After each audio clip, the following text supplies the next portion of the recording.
I want to particularly say this to young people of every faith in every country.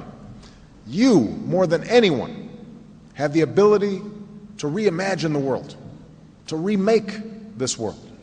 Well, that was President Obama yesterday challenging young people during his speech from Cairo, Egypt. You know, Nicole Lapin, she's with us just about every day, and you help me stay dialed in. I try. It's a tough task. It is a tough task to what young people are saying and what they're doing. You took a trip to Egypt recently. Right. And you took a camera. I did. Best of all. So I'm curious as to what you expected before taking the trip and what you heard from young people in Egypt. You know, it's so interesting. I didn't know what to expect. As a young American, Yeah. I didn't know if young Arabs would hate me, how they would treat me. And I brought that camera, and we talked about this before I went, and you told me, don't plan for this story. Right. And I hate to say this, but you were right. You were absolutely right. A group of young Egyptians invited me to their house for some tea and for some cake, and all of a sudden they just started talking about stereotypes in the Middle East. So I started rolling. Terrific.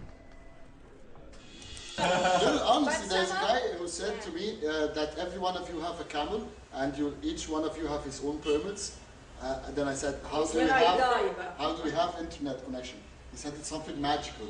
Because it's a virus and so you can get the internet like this. So Tony, they were saying, they don't ride camels. Yeah. They wear bikinis. They're not terrorists, and they like Americans. Yeah. And a lot of them wanted to come here and live here. So I thought we'd continue this conversation with a buddy of mine who has written extensively about this in a book called Children of Jihad. He's also one of the youngest members of the planning staff at the State Department. Okay. So he's a big deal. Dvid Cohen joins us live from Washington. Dvid, good to see you. Good to see you, Nicole. You have traveled extensively to the Middle East. Before you were in government, I know you spent a lot of time with all types of young people, even extremist groups. As a nice young Jewish boy from Connecticut, I know you had a similar reaction that I did. What surprised you most? I think my reaction was very similar to yours, Nicole, in that I'm a Jewish kid from Connecticut. I traveled all throughout the Middle East, didn't know exactly what to expect, but I went in open-minded and I engaged with young people based on their youth identity, not based on their religion, not based on their ethnicity, not based on their nationality, but based on a common denominator that we're basically the same age, we like doing the same things, we enjoy the same recreational indulgences, and because of that, we were able to build a real trust. Like girls. Did you just say girls? It's in his book. All right, keep it real. Young people, Dvid, make up 60% of this region. So this really, though, let's get real, this could be the biggest opportunity for peace in the region, right? I think it's absolutely the biggest opportunity. As you mentioned, youth are 60% of Muslim communities around the world. Not only is this the world's largest demographic, but they're the ones who are the most similar to us.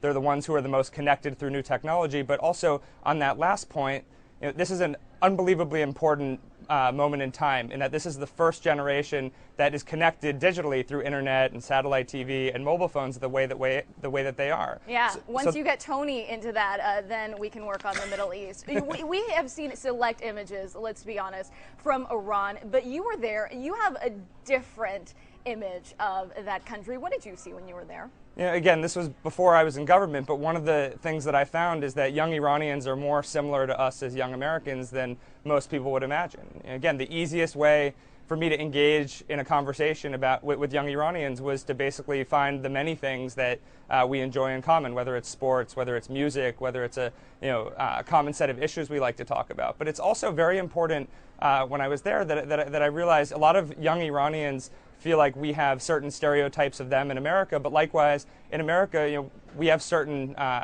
stereotypes that we assume they have of us. And the best solution that you can possibly imagine for this is the same kind of people-to-people exchange that you engaged with in Egypt and that I experienced before I was in government, and now that I'm in government, is an experience that we need to bring to as many Americans and as many different people throughout the world as possible. And today we have the opportunity to do that. Dvid, I just want to bring up this poll really quickly. Tony, you've seen this. It shows the number of Americans with an unfavorable view of Islamic countries is now up. It's now 46% unfavorable compared, Dvid, to 41% after the 9/11 attacks. So how does our generation change that?